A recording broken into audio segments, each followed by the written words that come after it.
Okay, we're live. Hi, this is William Ramsey. Welcome to William Ramsey Investigates. On today's show, I have a very special guest. His name is Dr. Harlan Ullman. Published a book December 2021. Title of the book, if you're watching on YouTube, you can see the cover, is The Fifth Horseman and the New MAD, or the New MAD. How massive attacks of disruption became the looming existential danger to a divided nation and the world at large. This is not his first book. He's written 12 books in total. This particular book, The Fifth Horseman and the New MAD, is up for the Best National Security Book of 2021. Dr. Ullman is a senior advisor at the Atlantic Council, and he can talk more about his biography. I'd just like to list a few of his books that are on Amazon. One back in 2005 is Owls and Eagles, Ending the Foreign Policy Flights of Fancy of Hawks, Doves, and Neocons. 2009 is America's Promise Restored, Preventing Culture, Crusade, and Partisanship from Wrecking Our Nation. 2004, very timely book. Shock and Awe, Achieving Rapid Dominance. 2012, and also A Handful of Bullets, How the Murder of Archduke Franz Ferdinand Still Menaces the Peace, in 2014. But again, we're going to talk about this book he just recently published.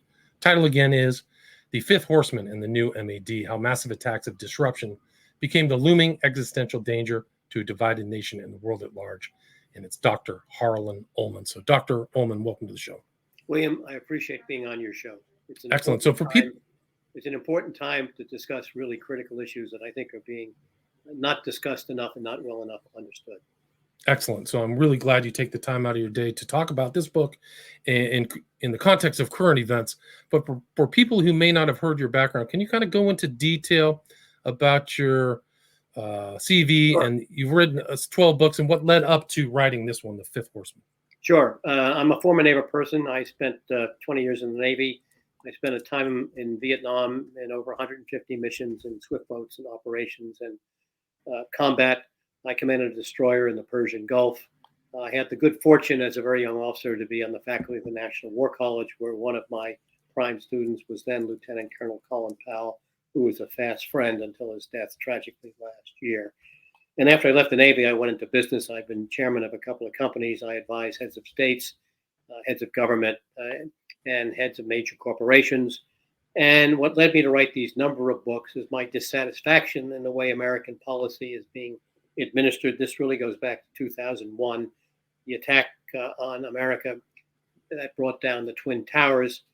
And since that time, the whole universe has changed so dramatically that we don't understand the changes and we're not dealing with it. During the Cold War, we had something called the Old MAD, massive attacks, I should say mutual assured destruction. What that meant was that the Soviet Union and the United States and Britain and France and others had so much, not only nuclear firepower, but thermonuclear firepower. And a thermonuclear weapon is 1,000 times more destructive than a nuclear weapon. We could have destroyed society. And that threat kept the peace in large measure. But after September 11th, something strange happened. The world used to be dominated by states, by countries that controlled things. But with non-state actors, not only like Al-Qaeda, but many others, some kid with a computer, they had the ability to intervene and do hugely disruptive things. And that led me, sort of the early 2000s, to come up with this idea that the old MAD is being placed with the new MAD called massive attacks of disruption. But these were one-off situations, cyber attacks, things like that. It really took COVID 2.5 years ago to bring this together. COVID was a huge attack of massive disruption. More Americans died in COVID so far than were killed in every battle America has fought since 1775. Huge disruption. And not only was it disruption on people's lives, but disruption in our political discourse. People could not agree on masks, on whether to close things down, on vaccines. And unlike Pearl Harbor, December 7th, 1941, that rallied a nation that was divided, COVID managed to divide us further. And when I look out, I see 7 major, massive attacks of disruption. The most dangerous is failed and failing government. And if anybody thinks the US government is working, irrespective of whether Democrats or Republicans are in charge, they better take another look. Over 3/4 of Americans think the country is in the wrong direction. this country is in dire straits because of these massive attacks of disruption. Climate change, whether you believe that or not, take Yosemite. 3 weeks ago, you couldn't get into Yosemite because it was flooded.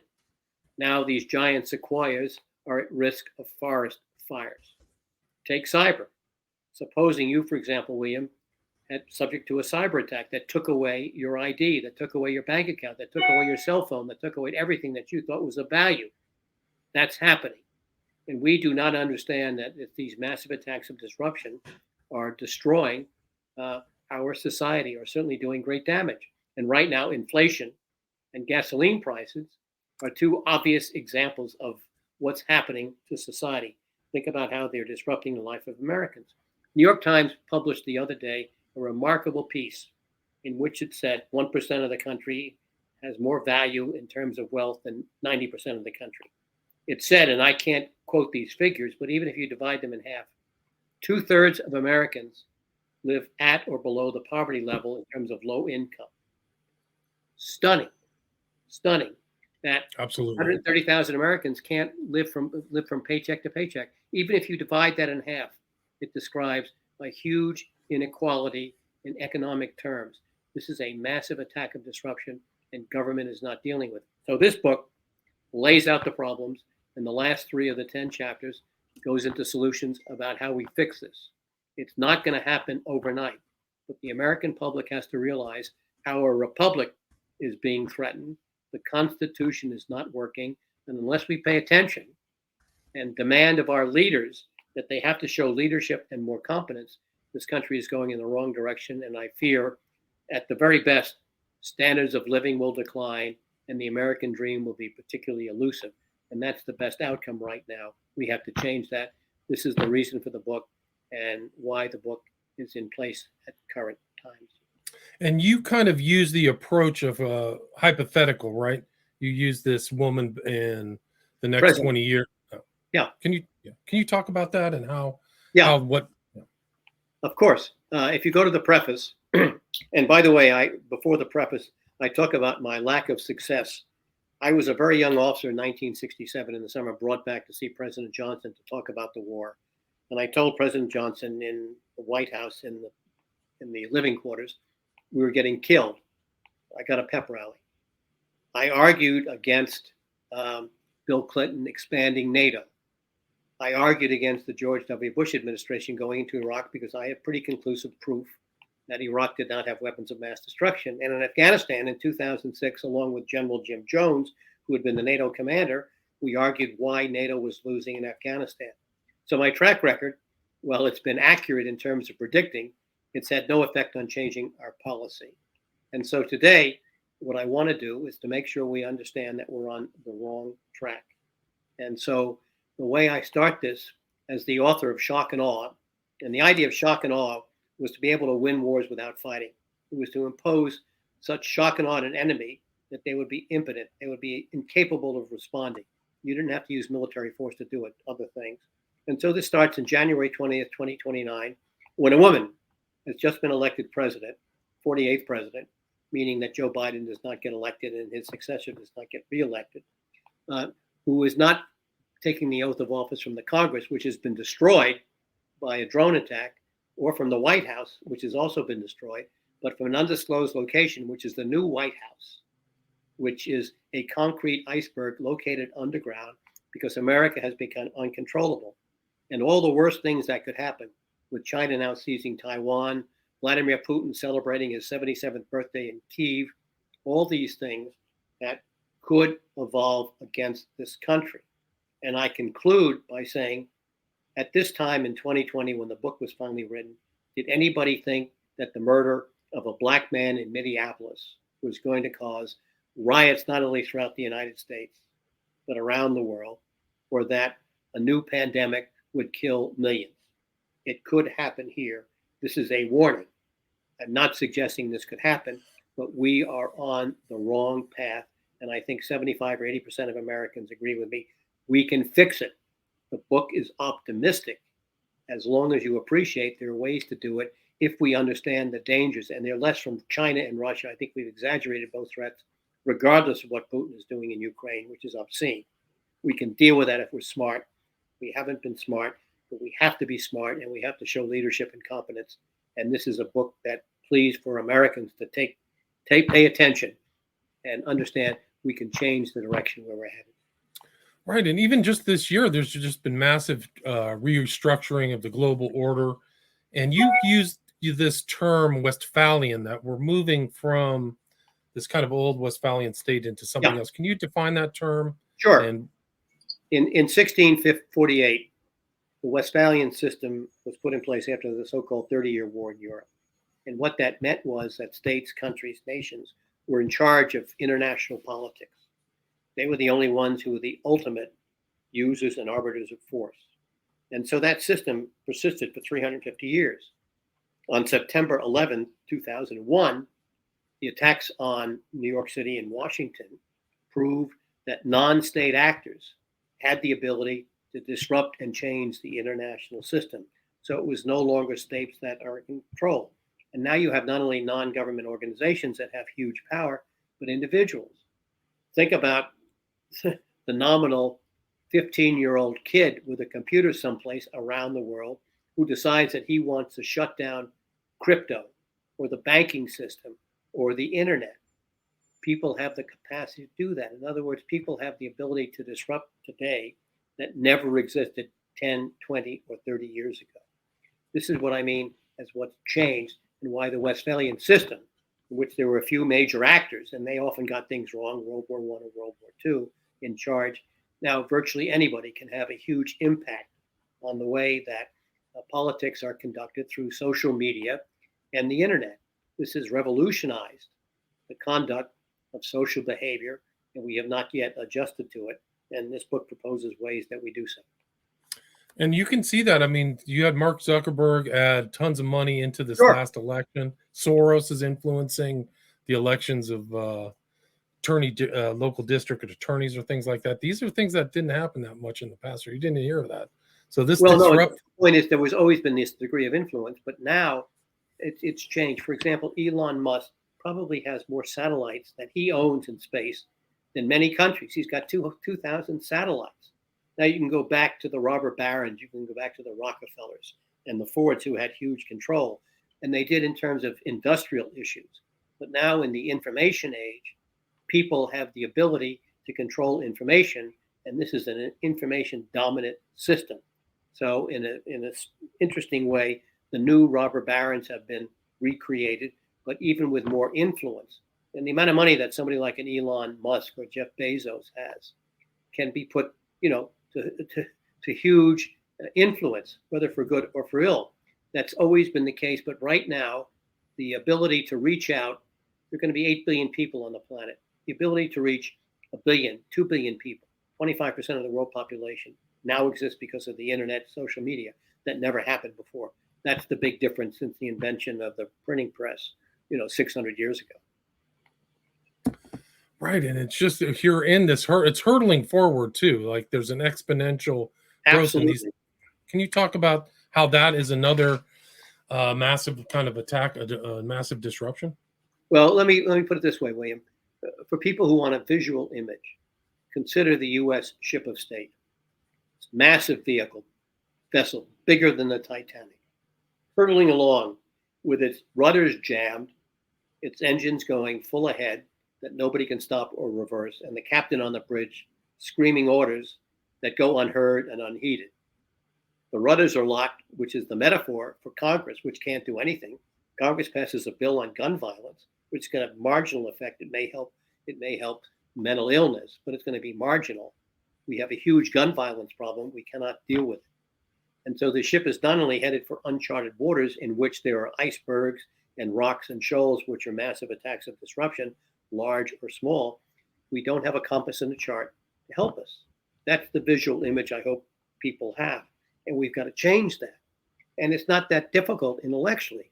Look, we understand that we've got all these massive attacks of disruption. Society is not prepared to do that. Our society is still largely based on the 20th century industrial age. It's got to move to the information age of the 21st century. That requires, in my mind, several things. A massive infrastructure overhaul. which I argue for in my book. And the $1.2 trillion that Congress has appropriated and the president has signed is not only enough, there's not enough oversight for it. What we do is we did in World War II with war bonds. What we do in this particular case is we offer to Americans, as the Treasury does with so-called inflation bonds, raise $3 or $4 trillion. We pay 2 or 3 or 4% over prime, guaranteed by the U.S. government, and we invest massively in the infrastructure, and not just roads or bridges or airports or traditional infrastructure. What about education? What about the internet? What about research and development? What about supply chain? What about healthcare?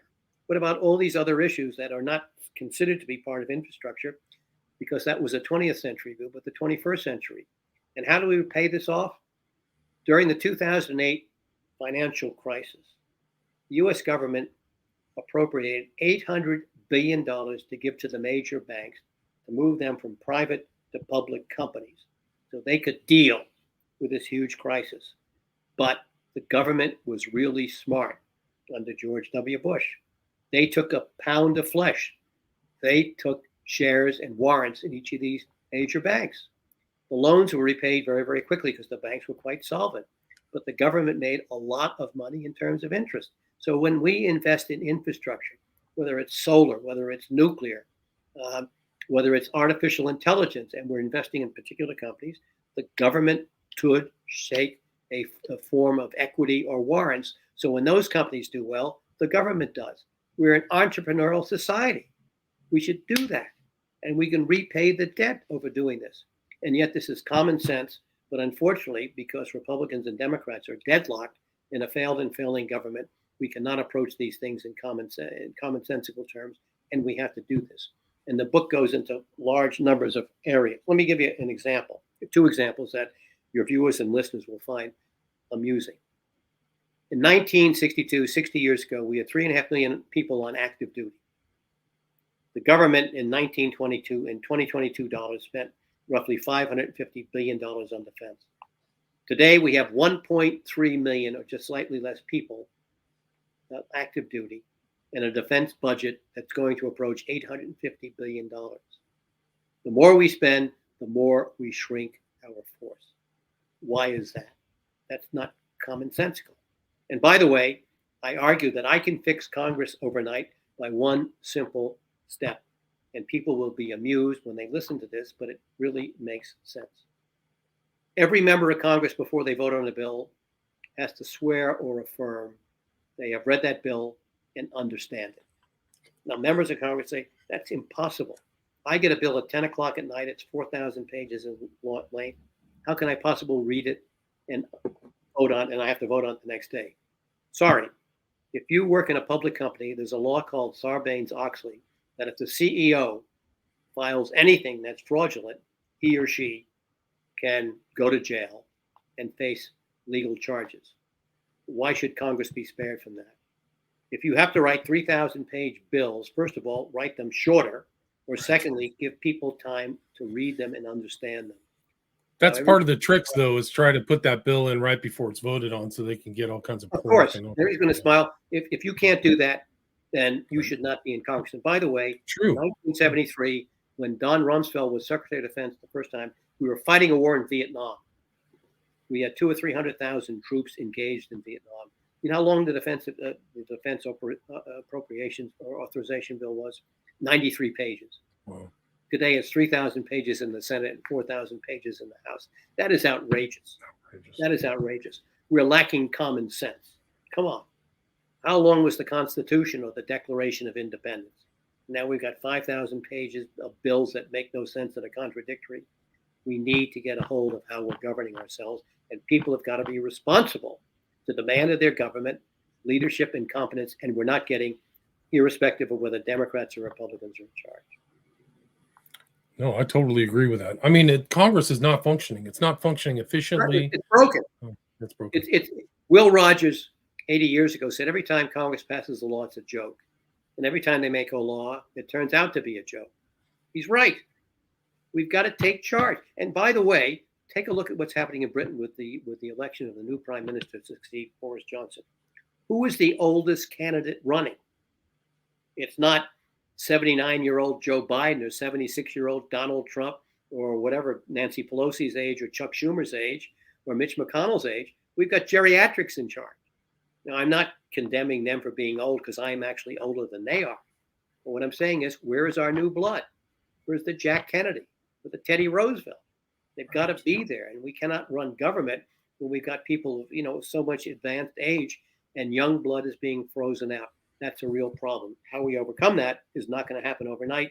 And I've got some suggestions in my book about how we fix the system so we let people who are competent come into government because we pre-clear them for security reasons. And we have kind of a pool of people who are pre-qualified, no matter who wins the election, that they can be drawn upon to help man the government. The American public want term limits. They like 75 to 80% say, yeah, we need term limits, but it never happens. So that's kind of a problem. I don't agree with term limits. Term limits are elections. And if you have a competent person in president to be president, look, I like George W. Bush. I think for the first 6 years, George Bush was a catastrophe. He ruined this country in so many, many ways. I like George. The last 2 years, he was a competent president. I would have voted for George for a third term, despite all the things that he did for the first 6 years, because he had learned. And the trouble today is that we elect presidents who lack the experience. George H.W. Bush was the last president, in my mind, as I point out in my book, who had the experience. And then you get Bill Clinton, who's a great politician, a governor. There's no experience there. George W. Bush, governor in one of the weakest governorships in the world. Barack Obama, who spent 2 years in the Senate. Donald Trump, who had no qualifications whatsoever. And quite surprisingly, Joe Biden, who I thought 36 years in the Senate, vice president for 8 years, would bring some degree of experience, and he hasn't done that. And so you can contradict my critique about not having sufficient experience, but it's been a long time since we had a really competent president, and we need one desperately. Yeah, I mean, it's much more fragile than we think. Like we just printed over this coronavirus more money in 2 years than just incredible. Crazy. And that's what's causing the inflation. You can crazy. talk about Russia, Ukraine, those things are hurting. I agree. But we printed all this money, and anybody who doesn't realize when you have an excess of cash, what does that do? That's inflationary. You don't have to be a PhD in economics to know that. Now, how do we fix it? And the way that we fix it, I go back to my infrastructure bank idea. We've got to fix the American infrastructure so that productivity is enhanced. And the best example is, as I go into in my book, the 1918 to 1920 Spanish flu. Because when the Spanish flu ended, the United States under Warren G. Harding, who died in office after just over 2 years, who's underestimated as president, the United States began the greatest economic boom in its history until the guardrails weren't present and we had the Great Depression. But why did we do that? First, we electrified the country. Most of the country had no electricity. When you brought electricity in, all of a sudden productivity soared. The automobile, you had Henry Ford and Walter Chrysler who would give you a car in any color as long as it was black. But what did those cars do? They generated the demand for steel, for leather, for roads, for rubber, for tires, for gasoline, for the hospitality industries. And that boomed. We have the equivalent in technology today. We have artificial intelligence. We've got genome. I mean, the amount of available technology today is infinitely more than it was 100 years ago, on which we should be drawing. We're not doing that. And that's why I'm outraged. We have the capacity, we have the physical capital, we've got the intellectual capital, but the political system makes it impossible for us to recreate what we did 100 years ago after the Spanish flu, now COVID, to put this country in the greatest economic position in its history. And the country is just paralyzed to do that, which explains part of my frustration. Right. And what do you see like this context of this, like Russia and China? How do you see them as disruptors in the current? Well, they are disruptors, but first of all, would somebody please tell me what the threat of China is? It would be economic, like over a manufacturing, bigger economy, maybe? Nah, look, they steal our IP. That's our fault. We should be doing two things. We should be protecting our IP, and we should be going after their RP. The notion that somehow China's got this huge military and it's building its military, that military is not going to be projected. People say they're worried about Taiwan being invaded. That's nonsense. China does not have the capability to launch a Normandy-style large amphibious operation against Taiwan, which would require hundreds of thousands of soldiers and thousands of ships. Now, they could destroy Taiwan, they could cut Taiwan off, they could embargo Taiwan. But this notion that we have to have a military response to prevent a Chinese invasion is like saying we got to protect against an invasion from Mars. It's nonsense. We don't believe that. Russia, Putin, sadly, is not crazy. He's smart. And he knows how to attack us. How have we responded? In Ukraine, we have been too slow in providing Ukrainians the necessary weaponry to deal with Russia. We don't understand their weaknesses. In Russia, if you listen to Putin's State of the Union speech at the end of 2021, one of his priorities was to raise life expectancy for males from 62 to 70. They have a declining population. They have an economic mess. Their weaknesses are huge. We don't look at that. China is even weaker. China has a huge debt that is far greater than ours. It has a real estate bubble. It has an absence of females, and it has a declining population. They have got huge internal problems. So we have exaggerated, as we did the Soviet Union. I'm not saying they have interests that are contradictory to ours and they're out to do us damage. I agree with that. But we can do it without necessarily turning them into enemies if we understand exactly what their strengths and weaknesses are. And we only focus on strengths, not their weaknesses. I have 3 chapters in my book on Putin and President Xi of China that lay out the history of how we got to where we did and what we need to do about it. But we don't need, in my mind, to spend $850 billion if the House bill is approved on defense. We can do it much more cheaply based on the lessons of how the Ukrainians, with asymmetric warfare system to include drones and Stinger missiles and Javelin missiles and smart tactics, dealt with the Russians. We can do that far less expensively. And by the way, and I make this point in my book, we had an all-volunteer force after Vietnam, the war I served, simply because we found the draft was no longer acceptable. We cannot maintain the all-volunteers force for several reasons. One, as I noted earlier, the cost of personnel has become astronomical, and we cannot afford it. But worse, we're not getting people coming off the streets to join the military. We're having to recruit them because unemployment is very, very low, and there are better attractions than serving in the military. So we need to make profound changes today to deal with these massive attacks of disruption across the board. We can do that. These are common sense, but the worst enemy is failed and failing government, which is preventing us from becoming a fully rational society, a civil society, because the discourse today is uncivil. There's no role for compromise and consensus, which is essential to a constitutional system. That's not going to happen. It's not going to change overnight, William, but the Constitution is under attack. And unless Americans realize where we're headed, the direction is very, very dangerous. And we can fix it if we start acting now. They really do. And I mean, this, there's just no agreement going on right now. How do you see this kind of polarity being solved? I mean, you can talk about people having to rebuild or stuff like that, but the overlap, there's no overlap in the different groups, the different parties. Look, the polarization in America, this whole notion, for example, on the 2020 election is incomprehensible, which our enemies are going to exploit. There's not one piece of evidence that shows that the election was stolen. Not one. And yet a substantial number of Republicans believe the election was stolen because Donald Trump says it was. Truth and fact no longer count. It's what I think or what I feel or what I think I should feel. That's going to take time. And the reason we're in this position is because there is virtually no trust or confidence in the legitimacy of any of our institutions.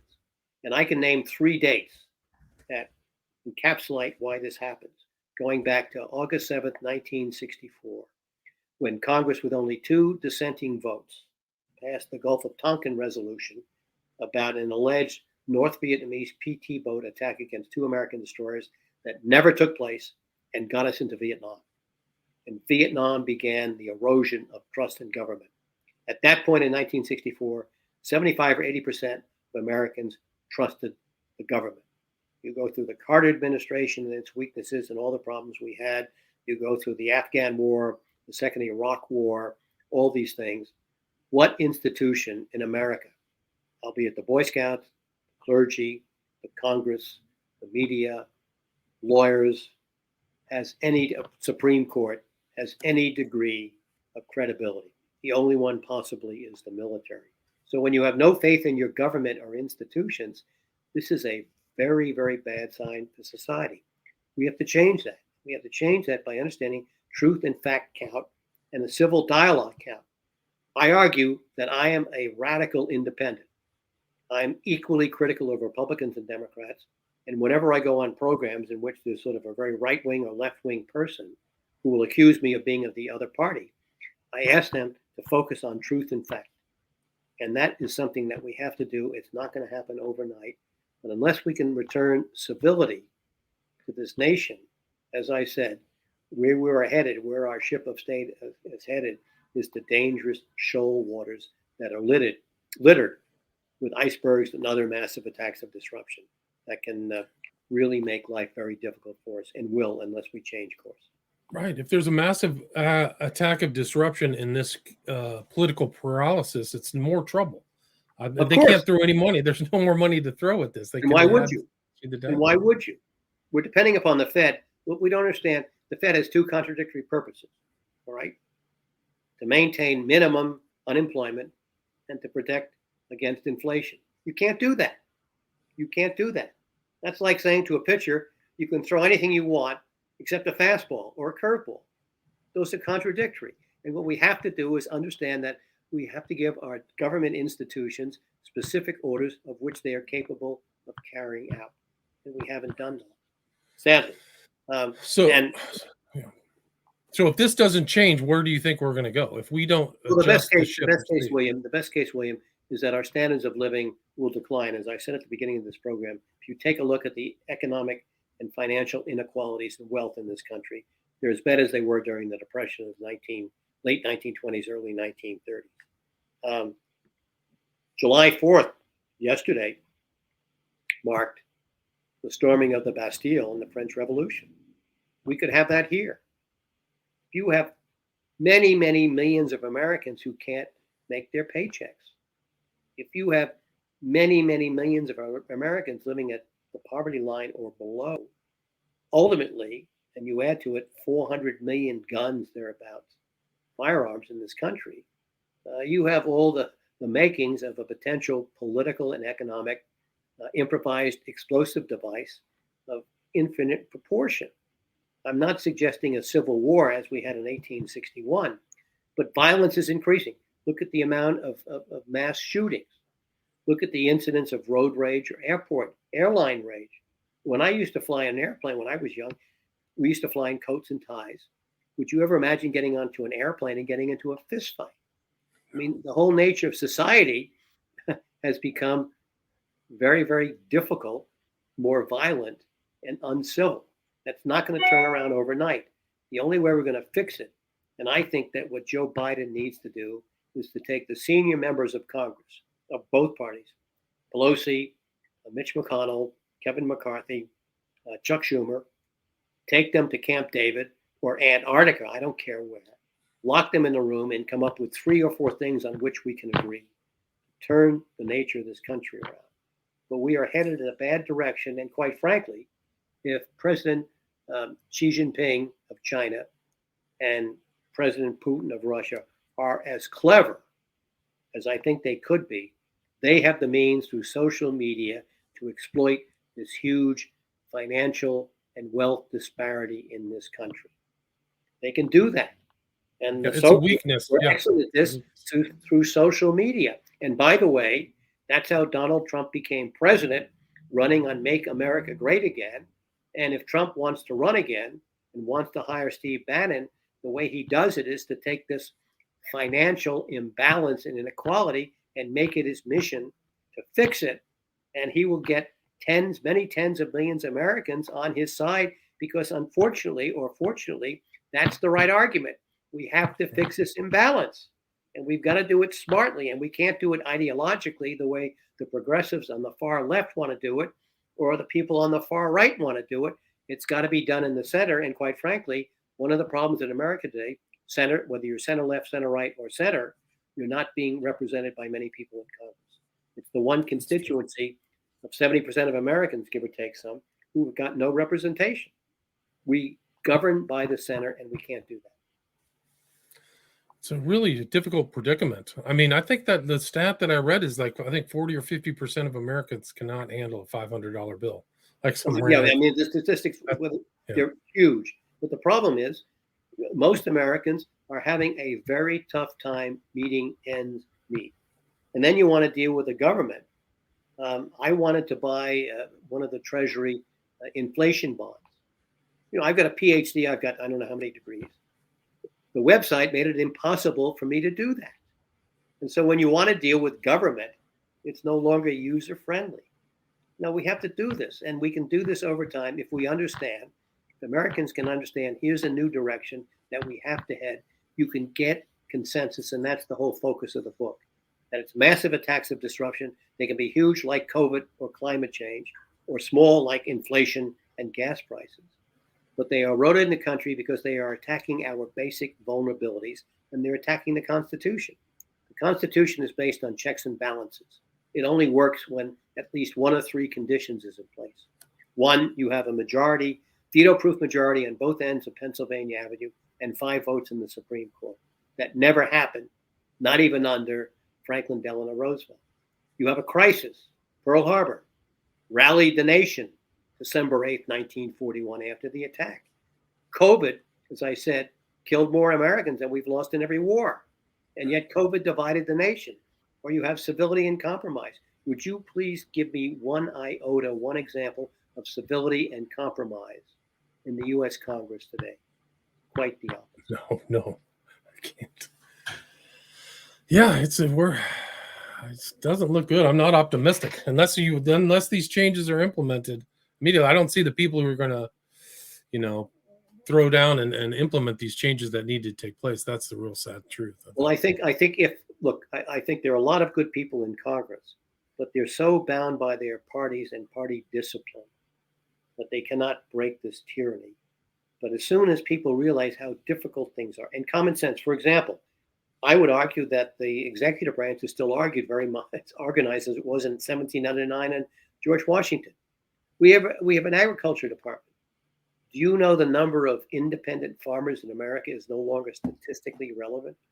We have a Department of Education. The issue is not education. It's learning. I don't care how well educated you think you are. What do you know? So we've got to focus these things on common sense things that Americans, and I believe that the vast majority of Americans are smart, good people who believe in common sense. And we're not doing that. We need to rally the nation, and we can do it. This is not, a moonshot, but unfortunately, the fact that we have a broken and failing government makes this extremely difficult to achieve.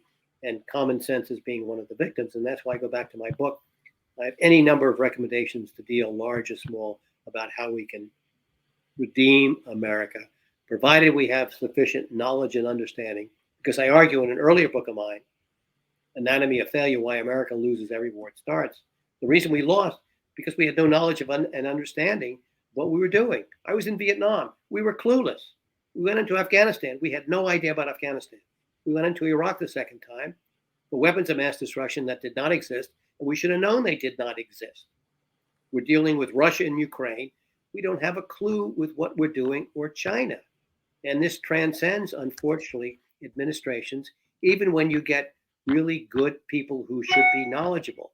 But it's the political system that makes it very difficult to have knowledge and understanding, because it becomes so distorted by, unfortunately, politics, which are now based on winning power at any cost and not governing.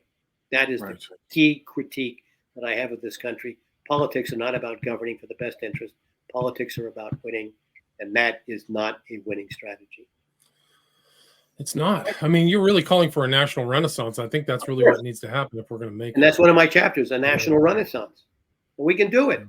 Americans are good, decent, honest people. The problem is not with the public. The problem is that our government is not working. And the only way it fixes, Ben Franklin had it right. We have a republic as long as we can keep it. We're not keeping it. And Americans have to wake up. I know they're consumed with particular issues, healthcare, paying bills, where the kids go to college, crime, et cetera, et cetera, et cetera. But our government is failing, and Americans have to wake up and say, we need to change it. Amen. That's a great way to end it. Dr. Ullman, where's the best place for people to get the Fifth Horseman and the New Mad? Go online to Amazon, click. It'll be there in 2 days at worst case. And the book has got an awful lot of really good blurbs from really serious people, former secretaries of defense, former generals, admirals, the granddaughter of Dwight Eisenhower, and indeed one of my close friends who was the author of the House of Cards in England, which was a big story here. But it's a book which is powerful. It lays out the problems, but more importantly, it lays out the solutions. And it's a clarion call. We are in trouble. Wake up. We can fix this. And at the end of the day, the book is optimistic because we can.